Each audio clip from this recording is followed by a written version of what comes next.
Hey, what's going on guys? Mark back in the workshop on Mark's Aquatics. Right, on this little video you're looking at the new little aquascaped. It's not brilliant, but it's not for aquascaping purposes. It's really, I've just taken them from their tank that you saw them in previously, and I've set this tank up now for them to breed in. Now I've put a lot of heavy plants in there, heavy cover, little Amazon swords, we've got some Rickia on the surface, keeping the light sort of central over that nice little chunk of Suswasatang at the bottom there. We put a nice little piece of bogwood in there with a nice little cave underneath, and I've put two sponge filters at the back, cycled sponge filters on the back of the tank for filtration.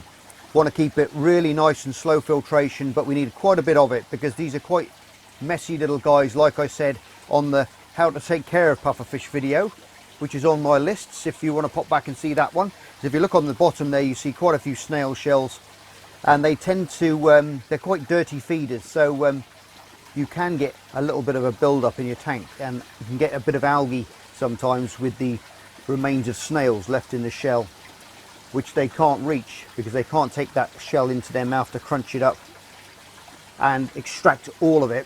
They will literally just suck as much as they can out and then leave the rest, and that will make your water go bad, like I said in the previous video.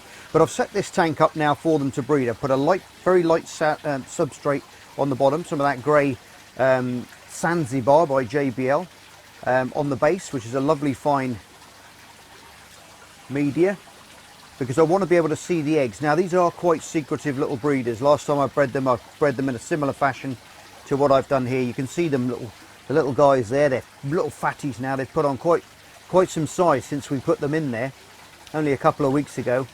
They're like little barrels now. I've been regularly feeding them probably 4 or 5 times a day. Few little bloodworms, few mosquito larvae, Daphnia, frozen or live. I mean, I've got live, I normally feed live, and obviously when I get some snails out of my other tanks, I've actually got some here. I'll put them in shortly. You can see them go down and have a little munch on some of those. But this is the setup that I've got. Temperature set at 26 degrees so far. It's only a little 25 litre tank. It's not big, as you can see by the sponge filters in there, but I've put heavy cover because they like to go in amongst things. They're intelligent little fish, and they like things. They don't like a bare tank as such. They like to be able to go around the corner and see something new, and a little bit of bickering going on there.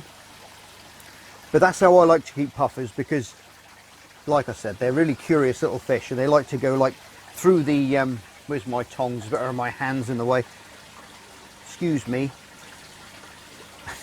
they get fed with these tongs. They're very familiar with them, but they'll go under that cave there. They can come out the other side, they can see each other, and it just gives them a little bit more, a few more things to do in there, rather than a couple of plants where they can always see everything around them. So you're breaking their line of sight in a way. So that's how I like to keep them. That's how I keep them nice and peaceful. As you can see there, they're all split up. They're all doing their own thing. We've got one male and we've got 3 females. They do bicker a little bit when it's food time. In fact, I'll put a couple of little live bloodworm in now. There's a few on the base still, but you'll see them come out for it. There you go. And those will sink to the bottom. The reason why I love using live food is that it will burrow into the sand, go under the wood, and it will stay alive. And they will actively hunt it out. They'll bury. They'll see them sticking out, and they'll go down. I'll just change the angle there so you can see a little bit more clearly.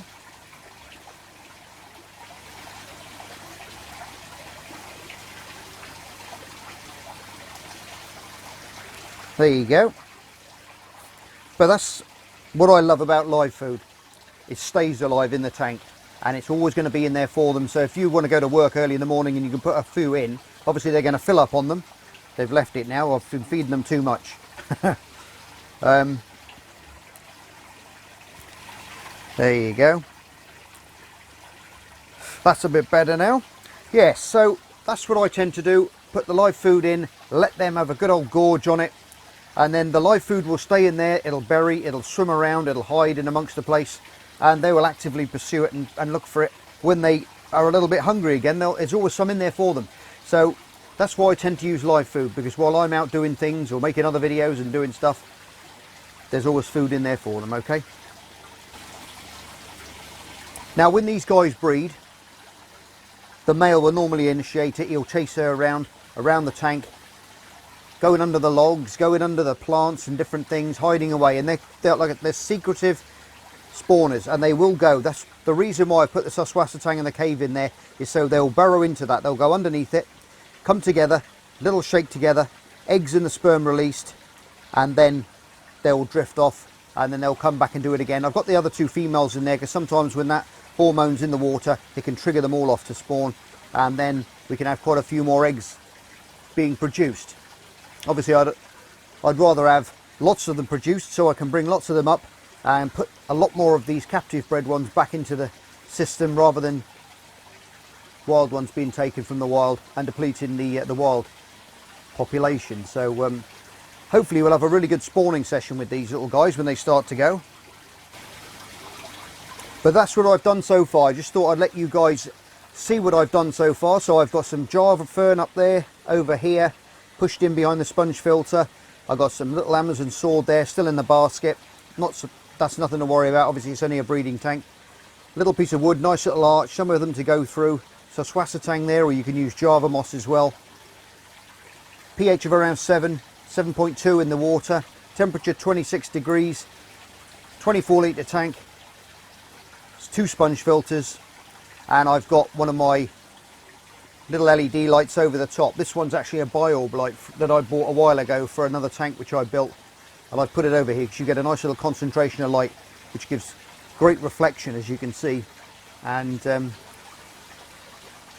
you get good plant growth as well. And obviously with good plant growth comes better water quality, because it's taking those nutrients from the water and giving them clear water conditions. And I'm also giving this around, I would say, a 25, maybe 30% water change every week. Taking it out, siphoning any rubbish out very, very carefully, not to disturb them. And I do that with an air line on a piece of acrylic tube. Just poke it in, suck out the bits that I can see, because they're used to these tongs going in, so a little piece of acrylic tube doesn't worry them after a while, going in and out like that, sucking up the shells and different things, taking things out and cleaning up. So that's what I've done so far. They're really happy. I've also got a nice little crossbreed happening in their other tank, which I'll take you across to see in a minute. I've got some blue-eyed lemon plec male has bred with a long-finned albino female, so that's going to be they're going to be quite interesting. And there's about, I think the lemon blue-eyed female has gone in there as well, because there's about 3 clutches of eggs in there. So it's going to be a right little mix and match in there, I think. And I've put them in their tank for the time being, just with the male. He's sitting on them. So I think what we should do, we'll nip across now and I'll get the torch out carefully, and we'll have a look at the eggs and see how many there is. Okay guys, there's the pot. You can see there's quite a bit of algae on the side of the glass there. Now I've left that on there for these little guys when they come out. I've kept the front clean. You can see some of the last batch still cleaning it over the pot, because I've just taken that out of another tank and put it in here. So if we go down now, I'll just turn this light on. And I'll gently shine that in there.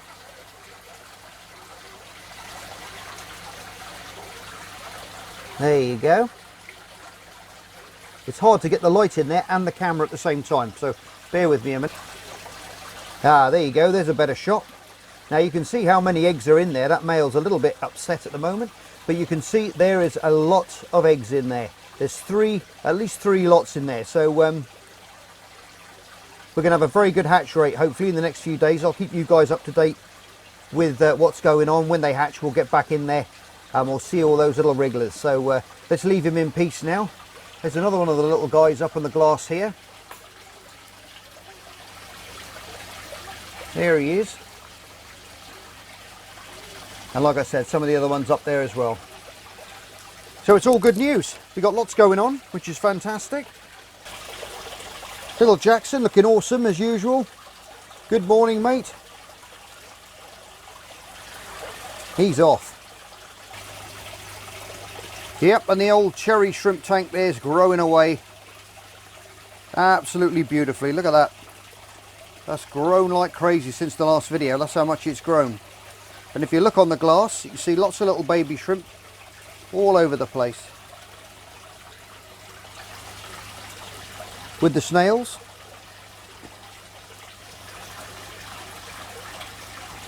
all looking lovely and healthy. What's this guy up to? He's having a jacuzzi, look. He's happy in there with his little bubble on the end of his nose. You can see that algae builds up inside the diffuser on top, and they'll go and clean that off. The snails will clean that off. But you can bleach them out every now and again and clean them through. Nice little simple easy thing to do. Lovely stuff. Well, there you go. I've just put some of those snails in. Obviously these guys are super chunky at the moment, as you can see. I think that one is a female, I think. Just under the shade there, I can't really see, but the males you can tell by the wrinkles under the eyes and that little brown line down the centre of the belly, where the females have got a nice little white belly and more of the spots. There you go. I know you don't like the camera in your face, you're camera shy. You can see they're in lovely condition, lovely and fat, and they've all gone now and hid all at the back there. And that's what they're going to do. They're going to go all the way around the back there, and that's where they're going to spawn. Now I'm going to probably know it's going to be very hard for me to catch these guys to spawn, to catch them in the act, but I'll do my best, as I always do, to try and get you that footage, but I can't guarantee it because, like I said, they're very secretive. They might go in there, they might go behind the log, behind the filters, and those little eggs will be sat there for a few days and then they'll hatch out. And it's when you see the babies, then you know you're in business. But I'm going to keep you up to date with whatever's going on. Here's another little guy down there. When they're still, they're very, very hard to see. And I only saw that one then because it just turned around slightly. Can I get a better view on you? Look at that beautiful little blue eye. Absolutely stunning fish they are. That's another little girl. The male's hiding somewhere. You're a right little fatty, aren't you? Look at those little eyes looking about. Fantastic. If you turn sideways, you see what happens is they're going to fill up with eggs. Now she could be full up with eggs, or she could be just full up with bloodworm and snails. But they're going to get big either way. But if you produce lots and lots of food for them, make sure there's regular food, regular temperature, they're going to start breeding. I see so many of these little guys in the pet shop, and it breaks my heart when I see them, because they get emaciated in the pet shops, because all they do is they just go in there. Ooh, snail now, is it? They'll just go inside and they'll put them in the tanks and they feed them flake. They don't really go and feed them what they really need, and that's the snails and the live food, because obviously they want to move them on. And when you find them in the pet shops, you look at them, buy them as soon as you see them, because that's when they're going to be at their healthiest, when they've just come from the wild and they're all full up and they're not going to be emaciated. Because the ones that I bought here, the other ones that were left in the shop, I wish I could buy them all, but it just breaks my heart when I see them. They lose so much weight and they go down and they're pencil thin. They're all eyes, and it's very, very sad to see. And sadly, shops are there to make money, and that's what they tend to do. But she's enjoying herself down there with her little banquet of bloodworms and snails, and I'm very surprised that the other ones haven't come out with the scent of those snails in the water.